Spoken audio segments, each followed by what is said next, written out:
तो अब आपको एसआईआर की चर्चा पर लेकर चलते हैं। देखिए, एक तरफ उत्तर प्रदेश में एसआईआर के जरिए मतदाता सूची को दुरुस्त करने का सबसे बड़ा अभियान चल रहा है। सरकार इसे चुनावी पारदर्शिता की दिशा में महत्वपूर्ण सुधार बता रही है। वहीं दूसरी तरफ बंगाल में इसी प्रक्रिया ने सियासत की आंच बढ़ा दी है, जहां ममता बनर्जी एसआईआर को तुरंत रोकने की मांग कर रही है। दो राज्यों के दो अलग तेवर, लेकिन एक ही सवाल, क्या एसआईआर देश की चुनावी व्यवस्था को और मजबूत कर रहा है या इस पर उठ रही आपत्तियों ने नई बहस को जन्म दे दिया है? आज हम इसी पर बहस जो है, इस अगली बहस जो है, सेकंड पार्ट जो है हमारा बहस का, उस पर करेंगे। पाकिस्तान पर भी चर्चा हमने करी थी। देखिए, उत्तर प्रदेश में एसआईआर प्रक्रिया को लेकर राजनीतिक हलचल तेज है, लेकिन सरकार का दावा है कि यह अभियान मतदाता सूची को पारदर्शी और अपडेटेड बनाने के लिए बेहद जरूरी है। बिहार के बाद यूपी, बंगाल, अन्य राज्यों में भी एसआईआर शुरू हो चुका है, जहां कई विपक्षी दल सवाल उठा रहे हैं। वहीं सरकार का कहना है कि यह प्रक्रिया लोकतंत्र को मजबूती देती है और फर्जी वोटिंग पर रोक लगाने में अहम भूमिका निभाती है। और इसी बीच समाजवादी पार्टी ने चुनाव आयोग को चिट्ठी लिखकर एसआईआर की समय सीमा 3 महीने बढ़ाने की मांग की है, जबकि पहले अखिलेश यादव ने शादी विवाह के मौसम का हवाला दिया था। सपा ने अपनी चिट्ठी में कई तकनीकी खामियां बताई हैं, जैसे फॉर्म समय पर ना पहुंचना, 2003 की मतदाता सूची अपलोड होना और हजारों मतदाताओं का डेटा मिस होना। हालांकि सरकार का कहना है कि इतनी बड़ी आबादी वाले राज्य में एसआईआर जैसा अभियान स्वाभाविक तौर पर विशाल है और इसे तेजी से निपटाना ही चुनावी तैयारियों की मजबूती के लिए जरूरी है। इसी बीच सपा मीडिया सेल ने आरोप लगाया कि कई जगह बीएलओ ने फॉर्म की पूरी गड्डी भाजपा नेताओं को पकड़ा दी, लेकिन प्रशासन की ओर से इसे पूरी तरह से आधारहीन बताते हुए कहा गया कि हर जिले की मॉनिटरिंग प्रतिदिन की जा रही है और पारदर्शिता में कोई कमी रहने नहीं दी जाएगी। चलिए एक बार फिर से अपने मेहमानों का रुख करेंगे और एसआईआर के मुद्दे पर भी एक साथ सभी से एक एक प्रतिक्रिया जो है वो ले लेते हैं। मंजूरी साहब, आप इस पर भी अपनी प्रतिक्रिया दे दीजिए। एसआईआर को लेकर भी आज का हमारी चर्चा का विषय है, विपक्ष को इतनी परेशानी क्या है? पहले तो घुसपैठिए वाला मुद्दा आ गया था इसमें, और अब क्या है? पहले समय मांगा जाता है, कभी 2 साल मांगा जाते हैं, और अब समाजवादी पार्टी की तरफ से 3 महीने की बात कही जा रही है। विपक्ष को एग्जैक्टली प्रॉब्लम आपको क्या लगती है? शिवम जी, देखिए, ये एसआईआर जो है वो बिल्कुल जरूरी प्रक्रिया है और खास करके सरकार की जो पारदर्शिता है उनको वहां पे लाने की आवश्यकता है। ये जो तमाम भ्रांतियां आती हैं, अगर चुनाव आयोग और हमारा सिस्टम अगर ईमानदारी से चीजों को सामने जनता के बीच रखे तो कहीं कोई दिक्कत नहीं होगी। मैं सिंपल ढंग से कहता हूं कि जब आप एसआईआर करा रहे हैं तो फॉर्म आप 2 प्रति में दें। बीएलओ को आप कहें कि 1 प्रति आप दें और 1 प्रति रिसीव करवावें। एक पारदर्शिता वहां हो जाएगी, कोई सवाल नहीं उठाएगा कि मुझे फॉर्म नहीं मिले। आपको हर हाल में हर घर तक फॉर्म बीएलओ के माध्यम से देना होगा। और जब मैं बीएलओ को कह रहा हूं तो बीएलओ पर बहुत स्ट्रेस है।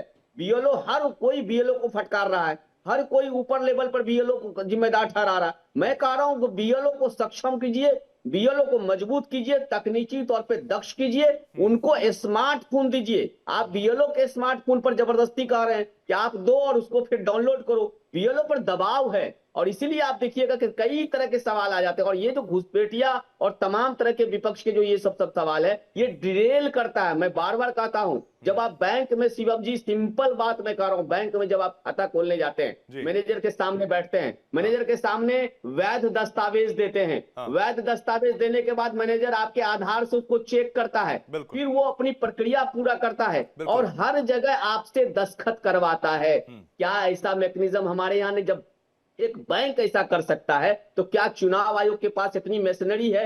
पूरा बैंक टोटल उनके अंदर है, चुनाव आयोग से कोई बाहर नहीं है, ईमानदारी से।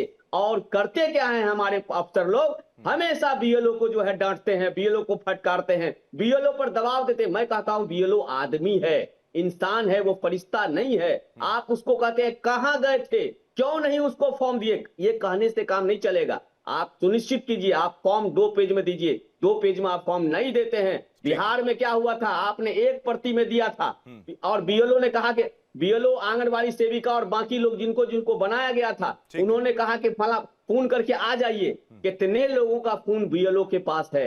ये मैकेनिज्म नहीं है आपके पास। बीएलओ जब दरवाजे पर जाता है तो वहां पर कहता है कि मेरा आप गार्जियन नहीं है। एक बड़ी अच्छी सोच आपकी, इंक्लूसिव सोच के साथ आप कह रहे हैं मैं कह रहा हूं कि आप उसको ड्रेल मत कीजिए, आप ठीक है। घुसपैठिया, ये सब राजनीतिक सवाल है, ये फालतू सवाल है। अच्छा, देखिए बिहार में एक भी तय नहीं हो पाया। मैं बार बार कहता हूं अगर ठीक है। एसआईआर करानी है तो आप सीधे सीधे बैंक वाली मैकेनिज्म को डेवलप कर दीजिए। भाई साहब आपके बिल्कुल। पास आधार है, बड़े सब कुछ साइंटिफिक चीज है। बिल्कुल। ठीक है, आधार नागरिकता का प्रमाण नहीं है, सुप्रीम कोर्ट ने कह दिया, देश ने मान लिया, लेकिन आधार एक बहुत बड़ी चीज है। और जब आप उनके दरवाजे पर जाइए, 2 प्रति पे रिसीव कराइए, अपने पास रखिए मशीन, हाँ। उनसे अंगूठा लगवाइए कि ना आपने, हमने आपको दिया। और मैं तो कहता हूं नहीं, शिवम जी, ये इस किया लफड़े जा सकता है, कर ये रहे हैं हम बहुत लोग। अच्छा। लेकिन आपने बहुत अच्छी बात रखी कि घुसपैठिया कोई मुद्दा नहीं है। क्या वाकई घुसपैठिया बिल्कुल। कोई मुद्दा नहीं है? सैयद अली अब्बास जी, आपका रिएक्शन भी मैं चाहता हूं कि समाजवादी पार्टी की तरफ से जो समय मांगा गया है, एक पहले शादी विवाह के मौसम का हवाला दिया गया था और अब जो 3 महीने बढ़ाने की मांग की है, उसके क्या कारण रहे होंगे? एक उस पर नजर डालिए, उस पर थोड़ा प्रकाश डालिए। आयोग ने ये एक जो एसआईआर का जो विशेष गहन पुनरीक्षण के नाम से जो वोटर लिस्ट को जो है अपडेट करने की का अभियान चलाया है, इसका स्वागत करते हैं हम। लेकिन हम साथ ही ये भी बताना चाहते हैं कि इस चुनाव आयोग ने सिर्फ बीएलओ जिनको ना तो कोई ट्रेनिंग दी गई है, ना उनका कोई प्रशिक्षण किया गया है, उनके हाथ में कुछ कागज थमा दिए गए हैं, उन फॉर्मों के बारे में उनको कैसे फिलअप किया जाएगा ये बीएलओ को ज्ञान नहीं है। सिर्फ अफसरशाही के बूते पे ये पुनरीक्षण नहीं हो सकता। एसडीएम और आपके तहसीलदार, नायब तहसीलदार और जो तहसील के और ब्लॉक के कर्मचारी हैं, वो अपने दफ्तरों में बैठ के, एसी रूम में बैठ के, बीएलओ जो बेचारा अधूरा जो है उसका प्रशिक्षण नहीं है, ना ही उसकी इतनी क्वालिफिकेशन है, उसके हाथ में इतना जटिल फॉर्म दे दिया है और उसको उसके हाल पे छोड़ दिया है। और बीएलओ के लिए आदेश ये था कि वो घर घर जाएंगे और कम से कम 3 बार प्रत्येक वोटर के घर पे जाएंगे। ठीक है। लेकिन ऐसा नहीं हो रहा। बीएलओ किसी एक जगह जाके बीजेपी के नेता के घर पे बैठ जाते हैं या बीजेपी का जो कोई कार्यकर्ता है उसको साथ लेके अपने अपने लोगों को फॉर्म दे रहे हैं और जो है उनको फॉर्म भरने का भी कोई किसी तरह का ज्ञान नहीं देते वो वोटर्स को, और वोटर्स को उनको उनके हाल पे छोड़ के आ जाते हैं।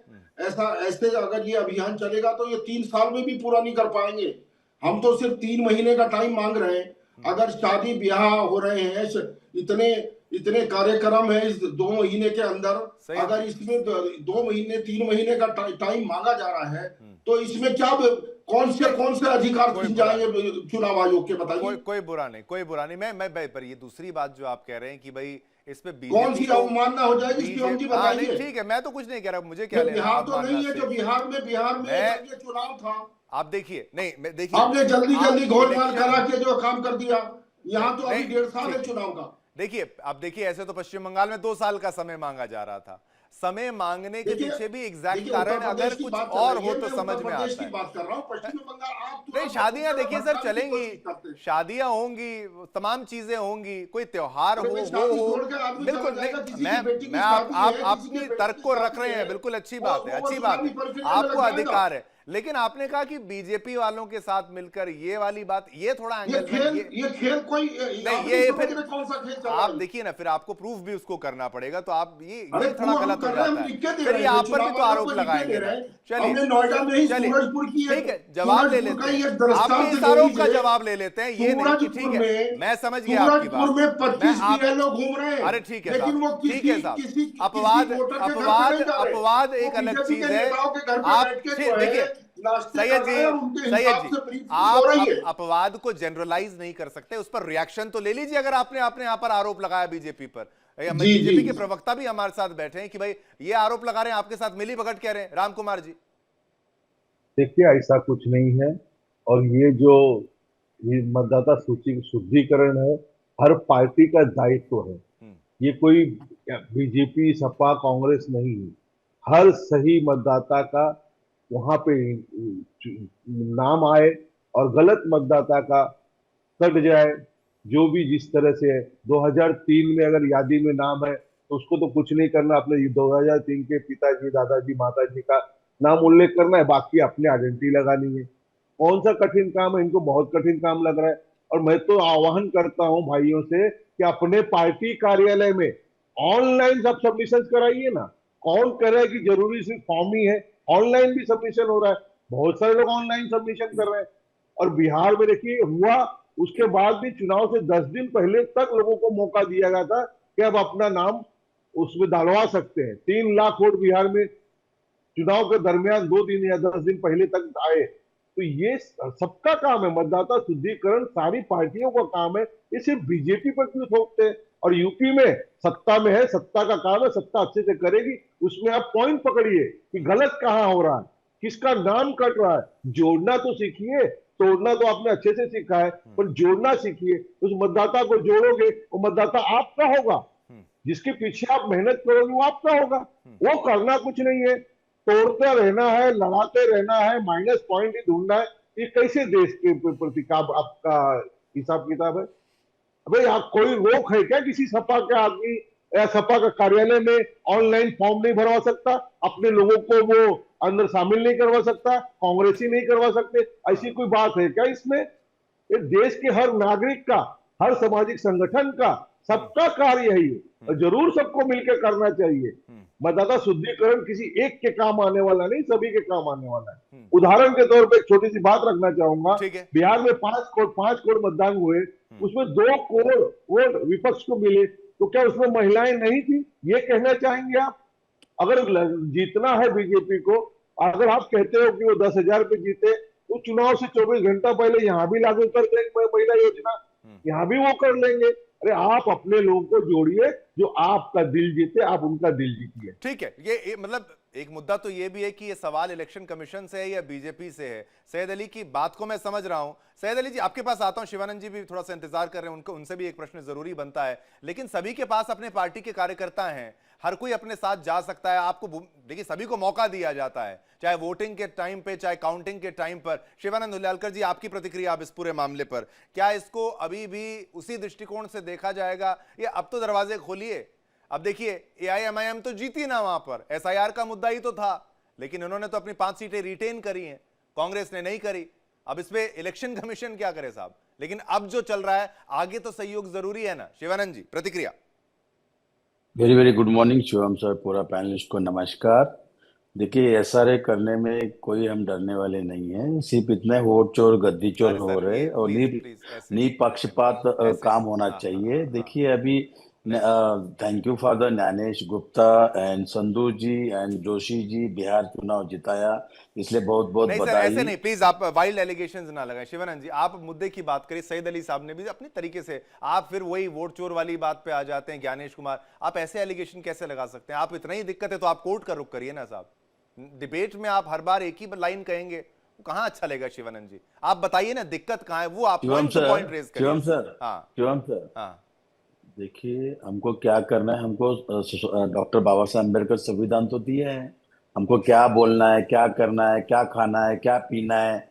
अरे और साहब, अगर क्या अगर कोई बोलना भी है बैठ क्या के नहीं, मैं मना नहीं कर रहा हूं आपको, लेकिन आप सेम जो चीज है, आप बार बार हर डिबेट में, हमारे डिस्कशन में आके एक लाइन बोलते हैं। आप फैक्ट्स भी देना चालू करें, ये बहुत जरूरी है। मैं भी आके कुछ भी कह दूं बीजेपी के खिलाफ या कांग्रेस के खिलाफ या समाजवादी के खिलाफ, तो क्या आप मुझे छोड़ेंगे?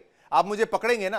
मैं आपको point to point, fact to fact information share करूंगा, तभी तो मैं पत्रकार हूं। और आप भी पॉइंट टू पॉइंट बात करें, तभी आप प्रवक्ता हैं। अब बोलिए, बाबा साहब ने सभी को अधिकार दिया है, लेकिन बाबा साहब ने यह बोला है कि आप झूठ नहीं बोलेंगे, और अगर दिक्कत है तो आप कानून का रुख इस्तेमाल कर सकते हैं, लीगल रूट अप्लाई कर सकते हैं। करिए जी, बोलिए। शिवम सर, अभी हमने रामलीला मैदान में प्रोटेस्ट करने जा रहे हैं, पूरा इंडिया में, पूरी तरह से इंडिया गठबंधन और पूरी तरह अपोजिशन, हम एक साथ खड़े होके रामलीला मैदान में चुनाव आयोग के अगेंस्ट हम प्रोटेस्ट कर रहे हैं। नंबर 1। नंबर 2 सर, ये है कि देखिए, बीएलओ के ऊपर जो प्रेशर चल रहे, सही बात है कि वो निपक्षपात होना चाहिए। उधर बीजेपी का जहां जहां सरकार है, उनका प्रेशर तो रहता है सर, कहीं भी हो, ये उत्तर प्रदेश हो, अभी बंगाल में ममता बनर्जी का प्रेशर रहेगा ही, क्यों नहीं रहेगा? गुजरात में अमित शाह जी का रहेगा, केरल में वहां की सरकार का रहेगा प्रेशर। अच्छा। फिर यहाँ कांग्रेस किधर है और किस तरह से? इसलिए हमने बीएलओ कांग्रेस के कार्यकर्ताओं को पूरी तरह से हम अलर्ट करेंगे, पूरी तरह से बीएलओ के साथ हर पार्टी का 2-2, 4-4 बीएलओ के साथ हमारा कार्यकर्ता रहेगा, अलर्ट रहेगा। नंबर तो 1 ये अच्छी बात है, ये अच्छी बात है, ये बहुत बढ़िया आपने जी, बोला। जी, सैयद अली जी। जी, आप ये तरीका भी तो अपनाया जा सकता है। अभी थोड़ा स्टार्टिंग में थोड़ा नेगेटिव में जा रहा था, लेकिन उन्होंने फिर बोला ये तरीका हम अपना सकते हैं, और मुझे लगता है कि राम कुमार भी इससे सहमत होंगे कि भाई इसमें कोई आपत्ति तो नहीं हो सकती। राम कुमार जी, कोई आपत्ति तो नहीं, इसमें कोई आपत्ति नहीं। शिवानंद जी और कुछ कहना चाहें तो, ऐड ऑन करना चाहें तो प्लीज। हाँ, एक चिट्ठी लिख रहे हैं कि भाई बीएलओ के साथ एक सीसीटीवी कैमरा रख दो कि वो सही काम कर रहे कि नहीं कर रहे, फॉर्म ठीक से भर रहे कि नहीं भर रहे। अगर कल ऐसा ना हो कि मुस्लिम एरिया में मुस्लिम लोगों का नाम कट रहे, हिंदुओं का आ रहे, मैं भी एक हिंदू हूं, इसका मतलब ये नहीं है। निपक्षपातपना होना चाहिए, और किसी का भी देखिए किसी का भी नाम नहीं कटना चाहिए। कोई भी भारतीय है, हिंदू हो, मुस्लिम हो, सिख हो, ईसाई हो, भारतीय है तो उनका नाम ठीक है। किसी भी तरह से, हाँ, अगर 2-2 जगह है तो एक जगह से नाम चलिए, कटना मैं तय ये है। पूरा मुद्दा एक शुरुआत कैसे हुई, ऐसे तो कई स्टेट से रिस्पांस यहां पर है, लेकिन अखिलेश यादव की तरफ से क्या कहा गया था, एक बार प्रतिक्रिया वो सुनना बेहद जरूरी है। फिर सैयद अली आप रिस्पॉन्स कर सकते हैं, मंजूरी जी आप भी रिस्पॉन्स कर सकते हैं। जब एसआईआर की बात आई तो उस समय हम लोगों ने वो सूची दी थी जिसमें 2022 में से पहले जिनका वोट था और 2022 में वोट नहीं डाल पाए थे, ऐसे बड़े पैमाने पर मतदाता जिनका नाम इधर उधर करके डिलीट कर दिया था जानबूझ करके, और जिसके कारण समाजवादी सरकार नहीं बन पाई 2022 में। हम लोगों ने आरोप लगाया था और एफिडेविट भी दिए थे इलेक्शन कमीशन में। उस समय आपको याद होगा कई जिलाधिकारियों ने कुछ कुछ बातें कहीं, लेकिन जब पलट करके हम लोगों ने उनसे वो बातें तर्क रखे तो उनके पास भी कोई जवाब नहीं था। इसलिए जो तैयारी है, सबसे महत्वपूर्ण बात यह है कि भारतीय जनता पार्टी, उनकी सरकार, उनके अधिकारी और चुनाव आयोग मिलकर के ये तैयारी कर रहे हैं कि 2024 में जिन विधानसभाओं में समाजवादी पार्टी जीती है, इंडिया गठबंधन जीता है, उन विधानसभाओं में 50,000 से ज्यादा वोट काट दिया जाए एसआईआर के बहाने। ठीक है, एसआईआर को लेकर जो विवाद चल रहा है, लेकिन जो शिवानंद धुलियालकर की तरफ से कहा गया, सैयद अली जी आप कुछ ऐड ऑन करना चाहते हैं, आप रिस्पॉन्स करना चाहते थे। देखिए शिवम जी, ये बात हमारे राष्ट्रीय अध्यक्ष जी ने क्लियर कर दी है कि प्रत्येक विधानसभा जिसमें जो है पीडीए के लोग हैं, जिसमें शेड्यूल कास्ट के लोग हैं, जिसमें अल्पसंख्यक हैं, उसको विशेष रूप से जो है ये टारगेट कर रहे हैं बीजेपी के लोग मिलके। और वहां पे जो है जो पुराने मतदाता हैं, पुराने मतदाताओं को इतना परेशान कर रहे हैं कि उनके नाम ना आने पाए। और 2022 में हमने जो ऑब्जेक्शन किए थे वो आज तक उसका जवाब नहीं दिया। हमें 2022 में हरवाने का काम चुनाव आयोग ने बीजेपी के साथ मिलकर किया था, और हमें दोबारा अब ये हम खेल नहीं होने दे रहे, हम नेक टू नेक लड़ेंगे और अपना अधिकार जो है, जो हमें बाबा साहब ने अधिकार दिया है, हम उसको पूरी तरह से छीन के रहेंगे। वरना तो ये बीजेपी एक दिन देश को जो है, देश को पाकिस्तान से भी नीचा, पाकिस्तान से भी नीचे पायदान पे ले जाएगी। ये सुनिए साहब, सुनिए ना, मैं कह रहा हूं कि भाई आपके पास भी लीगल रूट है। मैं बार बार इस बात को कहता हूं कि आप ये एलिगेशन लगाते हैं, आपको प्रूफ देना पड़ेगा। अब आते हैं राहुल गांधी, वो तो अपने प्रूफ रखने का प्रयास करते हैं। हमने 16 लाख प्रूफ दिए थे, 16 लाख प्रूफ दिए थे हमने। ठीक है, आज तक चुनाव आयोग ने उसका कोई जवाब नहीं दिया। भाई जो आप प्रूफ जो है वो उसका एग्जामिन किया जाएगा। अब इलेक्शन कमीशन कोई बीजेपी के द्वारा बनाई तो नहीं गई है, कांग्रेस के टाइम में भी तो आप कांग्रेस के टाइम में इलेक्शन कमीशन थी। एक बात बताइए, इलेक्शन कमीशन, सैयद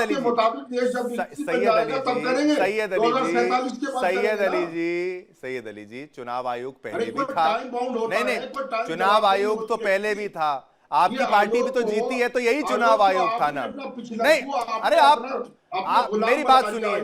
अच्छा, आप ये नहीं मानते कि आपका जनाधार जा रहा है या कांग्रेस का जनाधार जा रहा है, या फिर लोग आपके मुद्दों पर नहीं है? देखिए आप, अच्छा, इसी चुनाव आयोग के चलते आप जीते थे ना। चुनाव आयोग तो यही कंडक्ट कर रही थी, बॉडी तो यही है। अरे साहब, मैं कह रहा हूं ऑर्गेनाइजेशन तो एक ही है, आप एलिगेशन लगा रहे हैं। मंजूरी साहब, मंजूरी नहीं, क्या वाकई सबूत दिए गए थे? क्या ऐसी कोई बात है? क्या प्रूफ होता है? मैं तो कहता हूं कि भाई इलेक्शन कमीशन कोई आज का बनाया ऑर्गेनाइजेशन तो नहीं है। मैं कहूंगा कोई ऐसी फोटो ना शेयर की जाए जिस पर आपत्ति हो, या कोई कंटेंट को लेकर। प्लीज फिरोज मंसूरी जी, शिवानंद जी, देखिएगा कंटेंट कोई गलत नहीं। सभी राजनीतिक दलों को एक जवाबदेह और जिम्मेदार होना पड़ेगा। चुनाव आयोग जो फॉर्म दिए हैं वो फॉर्म बहुत ही आसान है। उस फॉर्म में ऐसा कुछ नहीं है, नाम पता लिखा हुआ है, उसका अपना पूरा आधार नंबर सब चीज ऊपर कॉलम रखे हुआ, कहीं कोई नहीं, फोटो तक डाले हुआ है। अब सवाल है 2 प्रति में आप उसको फॉर्म दे दीजिए, उसके बाद उसको रिसीविंग ले लीजिए। देखिए यहाँ दिक्कत क्या हो रहा है, सच्चाई ये है कि हमारे यहाँ पंचायत का चुनाव होता है, नगर पालिका का चुनाव होता है, नगर परिषद का चुनाव होता है, विधानसभा का चुनाव होता है, लोकसभा का चुनाव होता है। एक ही व्यक्ति विधान परिषद में भी है, नगर पंचायत में भी है, नगर पालिका में भी है, विधानसभा और लोकसभा में है। भाई साहब 3 जगह तो उसका नाम हो गया। ये जो बता रहे हैं ना 50,000 कटेंगे, 40,000 कटेंगे, ये पैनिक है। ये कहने के बजाय ये कहेंगे कि अवैध मतदाता कटेंगे, जो 2 जगह है उनको वो कटेंगे, एक जगह आपको होना पड़ेगा। ये देखिए चुनाव आयोग को भी शब्दों का चयन करना होगा, राजनीतिक दलों को भी जवाबदेह होना पड़ेगा। उनके जो कार्यकर्ता है, मैं आपको बिहार का उदाहरण बताता हूं, मैं सिर्फ केवल भारतीय जनता पार्टी का देख रहा था, पन्नापुर में जो लोग बनाते हैं ये लोग अपने मतदाताओं तक जाके जो उसका फॉर्म लेके बीएलओ तक करते थे, लेकिन बाकी दलों को तो मैंने नहीं देखा कि उनका कोई भी आदमी मेरे घर तक आया हो, मेरे परिवार तक आया हो, मेरे समाज तक आया हो। ठीक है, तो भाई यहाँ जिम्मेदार होना पड़ेगा हमको, हमारा जो बीएलए है उसको जवाबदेह बनाना पड़े। बीएलओ तो प्रेशर में है, लेकिन आपका जो बीएलए है वो क्या कर रहा है, उनके प्रति आपके पास क्या जवाबदेही है? मैं बार बार कहता हूँ, हाँ, मैं वही बात कहता हूं कि जो बूथ मैनेजमेंट है, जो पन्ना प्रमुख तक की जो बात है, जो बीजेपी का इतना स्ट्रांग है, बाकी पार्टीज में क्या वो कमी है? हाँ, कंप्लीट मैं बता दूं। अभी देखिए 1200 पर एक बूथ बनाया, अब 1200 पर कितना % मतदान हुआ? 60% मतदान हुआ। आप कभी हमारे लोगों ने कभी सोचा कि आखिर वही 50% 60% लोग क्यों मतदान करते हैं? वो इसलिए हुआ क्योंकि उसी आदमी का किसी पंचायत में नाम है, वो उस समय पंचायत चला गया। वही आदमी का किसी दूसरे विधानसभा में नाम है, वो दूसरे विधानसभा में चला गया। देखिए हमको इस मैकेनिज्म को सुधारना होगा, राजनीतिक दलों को शब्दों का चयन सही करना होगा, और इसको राजनीतिक में जो बार बार घसीट देते हैं ना, घुसपैठ या इससे दूसरे को फायदा होता है, जो बचाव करता है उसको पराते उसको फायदा होता है। ये लोग 2 गुट में बांट के एक संवैधानिक चीज को, जरूरी चीज को ये लोग डिरेल करते हैं। फिरोज मंसूरी जी, जो नाम कट रहे हैं वो आप सहमत हैं? कम से कम आप तो सहमत है कि जो तरीका है संवैधानिक प्रक्रिया के तौर पर किया जा रहा है? है ये शिवम जी, ये सभी राजनीतिक दल जानते हैं। आपने देखा बिहार में शीर्ष नेतृत्व, शीर्ष नेता का नाम 2 जगह था। आपने देखा कि प्रशांत किशोर जी का बंगाल में भी था और बिहार में था। कैसे था, नहीं था, कारण उन्होंने आके बता दिया। लेकिन सच्चाई है शिवम जी, ये सच्चाई है। हमारे लोग तो पलायन करते हैं दिल्ली। आप इसको एक त्रुटि के रूप में देखते हैं कि भाई ये गलती है, उसको सुधारा जा सकता है, उस तरीके से देखना, सिरे से नकार देना, हाँ, सिरे से नकार देना वो गलत है। इससे भागिए मत, जेल मत कीजिए, और समय आपको देना पड़ेगा शिवम जी। इसलिए मैं कहता हूं कि जब बिहार में बाढ़ जैसी समस्या थी, बहुत सारी समस्या थी, चुनाव सर पर आ गया था, आपने समय नहीं दिया, ये गलत है। आपको समय देना होगा, चूंकि भारत के नागरिक का फिर यही बात है ना कि मैं आपको एक बात बोलूं डॉक्टर फिरोज मंसूरी जी, की समय ज्यादा देना भी कहां खतरनाक होता है कि अगर आप देखिए कई लोगों को तो डॉक्यूमेंटेशन अपनी पूरी करनी है, उनको तो पासपोर्ट बनवाना है ना, वो पासपोर्ट बनवाने तक का वेट करेंगे क्या? हाँ मंसूरी जी, कंप्लीट करिए। एक लास्ट कमेंट करके मैं खत्म करता हूं। देखिए सच्चाई है कि ये बहुत वोटर मतदाता बनना ये बहुत आवश्यक चीज है। इस पे मेरे देश का विकसित भारत का एक पूरा कॉन्सेप्ट बैठा हुआ है। और आजादी के 78 साल बाद भी अगर हम एक सही मैकेनिज्म नहीं लाए हैं, ये हमारी फेलियरिटी है। इस पे हमको स्वीकार करना होगा। लेकिन एक मेरे को थोड़ा सा ये मैं याद करना चाहूंगा, बीजेपी भी बहुत समय से, आपका पैसा दूसरे को चला जाता है क्या? ठीक है, आप जब पैसा निकालते हैं 10,000 रुपया, तो क्या चला जाता है? नहीं, आप बैंक मैकेनिज्म के समर्थन में, मैं भी समर्थन में हूं कि भाई कई जगहों पर आप देखेंगे तो आप बैंक के प्रोसेस से, बैंक का पासबुक जो है, अगर आपको पासपोर्ट भी बनाने जाना है, मैंने तो खुद ट्राई किया है, तो पासपोर्ट पासपोर्ट के लिए आपका जो बैंक पासबुक ज्यादा वैलिड माना जाता है बाकी डॉक्यूमेंट्स की तर्ज पर। तो ये अच्छा प्रोसेस है, क्या इसको अपनाना चाहिए? पर वो थोड़ा देखिए देखिए चुनाव आयोग का मुद्दा है, वो चुनाव आयोग का कोई नहीं, समय अधिकारी लेना तो यहाँ पड़ेगा। पर आप बच नहीं सकते हैं। आपका देखिए, चुनाव आयोग सिर्फ चुनाव समय पे चुनाव आयोग नहीं होता है, ठीक है। वो 365 दिन चुनाव नहीं आयोग बिल्कुल होता है, है, उसका 365 व्यवस्था दिन होना है। चाहिए। लेकिन एक दिक्कत ये जो है कि भाई बीजेपी भी तो पहले हारती थी, उसकी मेजोरिटी भी नहीं होती थी, तो क्या रामकुमार जी पहले आप भी चुनाव आयोग पर राजनीतिक दल आपस में करते हैं, हाँ, ये लोग, ये रामकुमार जी गलत है। पहले मैं चाहता हूं कि चुनाव आयोग को इस ठीक है, राजनीतिक दलों से मैं आता हूं मामले को आपके अलग पास रखना मंसूरी चाहिए। साहब, मंसूरी जी आता हूं आपके पास। रामकुमार पाल जी, आप भी जब सत्ता में नहीं थे, जब आपकी पार्टी नहीं नंबर्स ला पाती थी, तो क्या आप भी चुनाव आयोग पर आरोप लगा देते थे या फिर मुद्दों की बात होती थी या कुछ और कारण होते थे तब, अब में और तब में? क्योंकि अब तो आरोप सीधा लगा दिया जाता है कि चुनाव आयोग से मिलीभगत हो गई बीजेपी की। देखिए, एसआर अटल जी जाते जाते 2003 में एसआर 12वीं बार एसआर हो रहा है, ये 12वीं बार है, पहली बार नहीं हो रहा है। और 2003 में हुआ था। 2003 के एसआर के बाद कौन चुन के आया? कांग्रेस आई 2004 में। तो इसको क्या भ्रष्टाचार और लूट बताएंगे? और दूसरी बात, मंसूरी जी ने बहुत अच्छी बात रखी, मैं उनका तहे दिल से स्वागत करता हूँ। लेकिन कह रहे हैं हमारे अली भाई साहब एसपी वाले कि मुसलमानों के नाम, दलितों के नाम। भाई आपका हमारा दायित्व तो क्या है? राजनीतिक पार्टी से वोट लेने के लिए बने हैं आप? कार्यकर्ता वोट लेने के लिए, उनको चूसने के लिए बने हैं क्या? अरे उनका जिगर कहीं कटा है तो हमारा भी दायित्व है। आपके भी सांसद है, विधायक है, वो वहां पर दाम डलवाएं। ये पहला कार्य है, सिर्फ वोट मांगना ही कार्य नहीं है। और मैं तो कहता हूँ सारी पार्टियां, सामाजिक संस्थाएं जो जो फंडेड लेती है गवर्नमेंट से, उनको भी काम पे आना चाहिए। और हर नागरिक का ये दायित्व है देश के बीच मतदाता सूची शुद्ध हो। शुद्ध होने से क्या बिगड़ जाता है? वोट चोरी के लगाने से कुछ नहीं होता। और अभी हमारे भाई हमेशा एक डायलॉग देते हैं, वोट चोरी। अरे 45 दिन बचा है ना, बिहार के 65 आदमी तो लाके खड़ा करो, 5 आदमी खड़ा किए तो बोगस निकले वो। तो आप वो जितने आप कुछ बताए तो उसे सत्यता साबित करो। अभी 45 दिन बच जाए, निकल जाएगा, पीडीएफ चला जाएगा, फिर साल बार विरोध करके क्या फायदा? कोई नियमावली होती है, कोई संविधान की बात करते तो संविधान को मानना नहीं।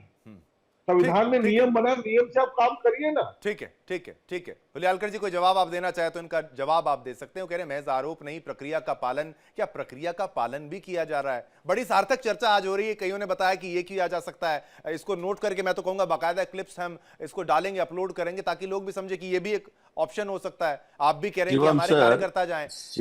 एक प्रश्न शिवानंद जी सुन लीजिएगा, बस वो आप ही को मैं मौका दूंगा। जिस तरीके का बूथ मैनेजमेंट बीजेपी कर रही है, उसका क्रेडिट जाता है क्या उनको कि भाई वो आप कह रहे हैं कि हम भी ऐसा करेंगे? क्या वो पहले से कर रहे हैं इसीलिए उसको जोड़ दिया जाता है कि नहीं वो साथ मिले हुए हैं? भाई आपके कार्यकर्ता भी जा सकते हैं। अब आप जवाब दीजिएगा।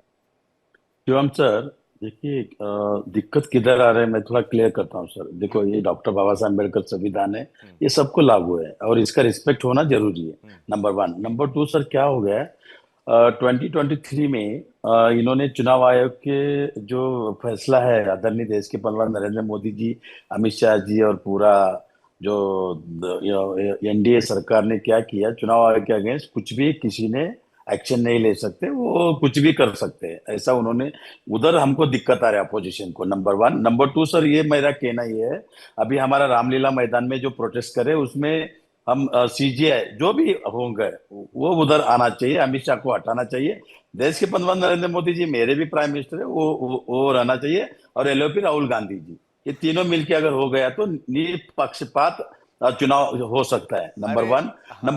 नंबर 2 सर, ये है मेरा कहना ये है कि कल अगर गुप्ता सर ने डायरेक्टली बीजेपी को 300 लोगों का सर्टिफिकेट दे दिया, तो उनके अगेंस्ट हम कुछ भी नहीं कर सकते सर, हम कुछ भी नहीं कर सकते।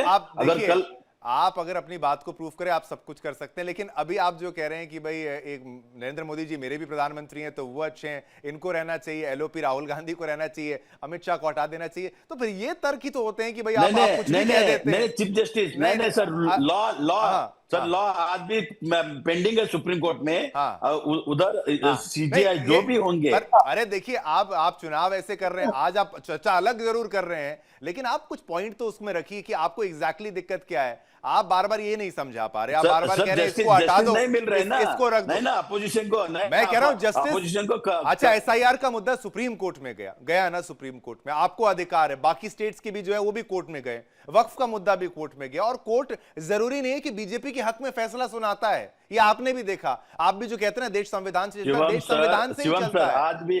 सर आज भी मैटर पेंडिंग है। हाँ। सीजीआई उसमें आना चाहिए। मैं ये नहीं कह रहा हूँ मोदी साहब को हटा दो, अमित शाह को रखो, हमको कोई दिक्कत अच्छा, नहीं ये है। आप उल्टा हो गया आपका। आप एक उसमें आइए ना सर साहब, सुनिए, इसको रख लें, सर हटा सुनिए, लें, आप और मैं फैसला नहीं करेंगे। सर, वो सर, संविधान सर, ने ही सुनिए ना, ताकत दी है साहब, सर, वो डॉक्टर बाबा साहब संविधान ने अम्बेडकर ताकत दी है संविधान जो दिया चुनने है। की। ठीक है, आपका पॉइंट को मैं समझ गया। एक जो आप कह रहे सर हैं इसको उसमें हटा उसमें दो। हाँ। CGI supreme court chief justice CGI हाँ, सर होना हाँ, चाहिए। हाँ। आदरणीय देश के प्रधान नरेंद्र मोदी सर होना चाहिए। एलओपी राहुल गांधी जी, सब तो है सबको तो अपोजिशन को सब एक है न्याय तो मिलेगा। हाँ, सब है तो हाँ, कहाँ कौन चलेगा नहीं ये? नहीं ठीक नहीं, है। बीजेपी डरे हुए हैं। नहीं, अरे कोई सर, डरा नहीं बीजेपी हुआ। देखिए, ग्राम ऐसे पंचायत नहीं। भी अब आप जीत नहीं आप सकते। देखिए, अब आप ऐसे फिर वाइल्ड एलिगेशन पे आ सर मैं गए। ये बोल रहा हूँ। हाँ, नहीं सर, नहीं नहीं, उल्लेखन महाराष्ट्र में क्या किया, डरे हरियाणा क्या, में क्या डर किया, क्या, डर का छत्तीसगढ़ दौर में तो क्या बूथ किया? कैप्चरिंग का था अरे ना। सर अब गुजरात में बूथ क्या किया, कैप्चरिंग नहीं हो राजस्थान में रही क्या है। किया, अब बिहार में बूथ क्या कैप्चरिंग किया, नहीं हो रही वही है। उत्तर प्रदेश, राम कुमार केरल और राम पश्चिम कुमार बंगाल करना नहीं, चाह रहे आप बीजेपी। फिर वो वाइल्ड एलिगेशन लगाते हैं, कुछ उसमें तर्क आना पड़ेगा धीरे धीरे। राम कुमार जी, ये भाई इनको सर, रख लो, सर, उनको सर, हटा लो, सर, कुछ सर, आ रहा है सुनिए ना, समझ में सर कि सुनिए, नहीं? शिवम सर, हाँ, शिवम सर, भाई सर इनके एलओपी तो न्याय कई जगह न्याय मांगने जाते का ही अधिकार नहीं नहीं है। है क्या? अरे देश हमको के न्याय जो मांगने का झंडा अरे अधिकार मांगिए नहीं ना है। साहब, आपके लिए हम नहीं आवाज उठाते हैं प्लीज। सुप्रीम कोर्ट में केस पेंडिंग है सर, हाँ। और सुप्रीम कोर्ट से ऑर्डर हो जाएगा अभी नहीं, जल्द से जल्द। सुप्रीम कोर्ट ने एसआईआर पर रोक नहीं लगाई थी, मैं फिर से क्लियर कर देता हूँ। राम कुमार सर पाल जी। ऐसा है कि मैं रोक की बात नहीं कर रहा हूँ। क्या बात कर रहे सर चंद्रचूड़ साहब को हटाने के बाद अरे वो उधर सुप्रीम कोर्ट में केस पेंडिंग है सर। ठीक है, मैं ठीक है, देख लॉयर हूँ सर। जवाब राम कुमार पाल जी, आपका उत्तर। शिवानंद जी के नेताजी जो हैं वो देश में रुकते ही नहीं है, और कई जगह पे वो हैं।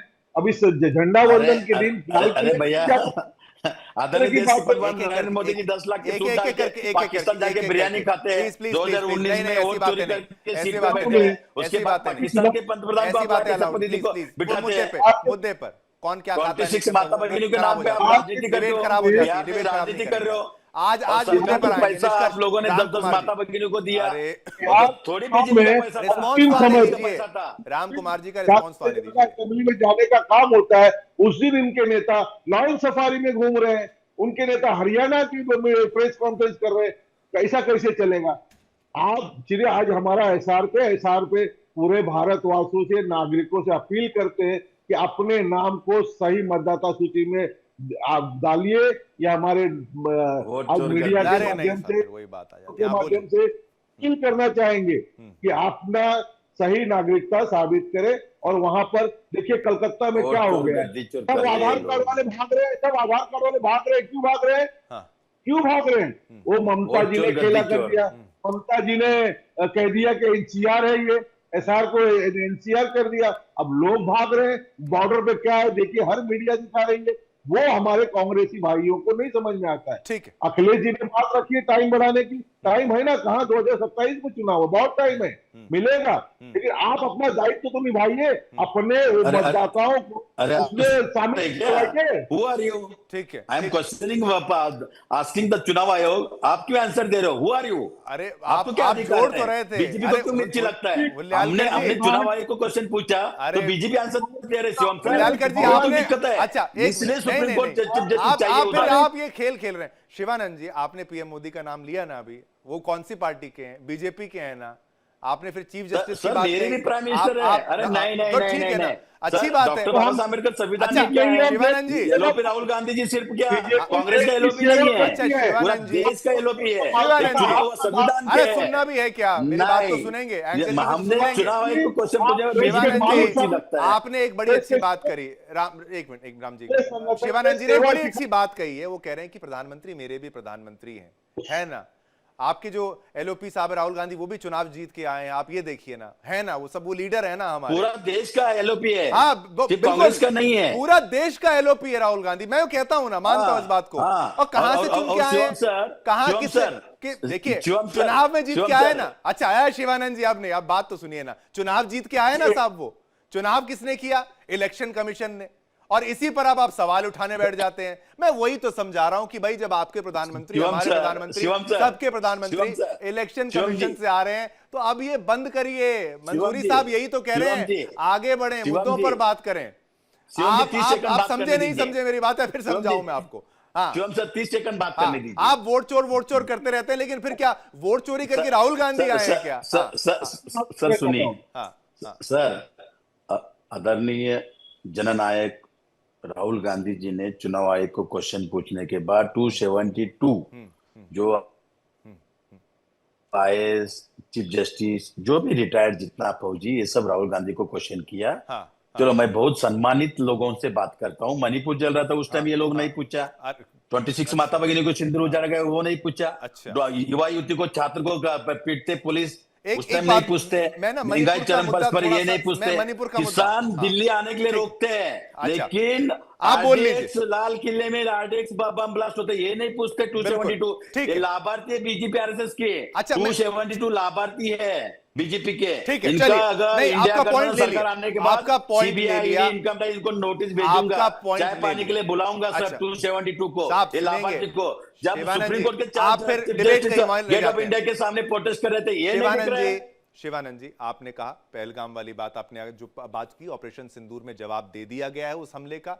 और फिर आपने दूसरा मुद्दा आपने जो उठाया मणिपुर का मैं बार-बार मैं कितनी डिबेट्स में जुड़ा हूं। अब ये देखिए, उसको सेंसेशनलाइज जब किया जाता है तो मैं उसको समझाऊं, वहां पर 2 जातियां वहां पर रहती है, उनका मैटर जो है उसमें आप जरा सा भी स्टेटमेंट देंगे, वहां पर क्या रिएक्शन होता है। बहुत रिस्पॉन्सिबली एक एंकर को भी बोलना पड़ता है, आपको भी बोलना पड़ता है। वो ये लोग समझते हैं वहां पर स्थिति क्या है। आप किसी का पक्ष नहीं ले सकते। और आप ये जानकर हैरान होंगे कि आप जिस भी ट्राइब पर आरोप भी आप लगाएंगे वो बीजेपी के समर्थक भी हो सकते हैं। तो ये नहीं है, बीजेपी भी वहां पर, देखिए, कई मामलों को आप बहुत डेलिकेटली कंट्रोल करते हैं। आपकी भी पार्टी होती, मुझे लगता है मणिपुर में आपका भी स्टांस कुछ अलग ही होता।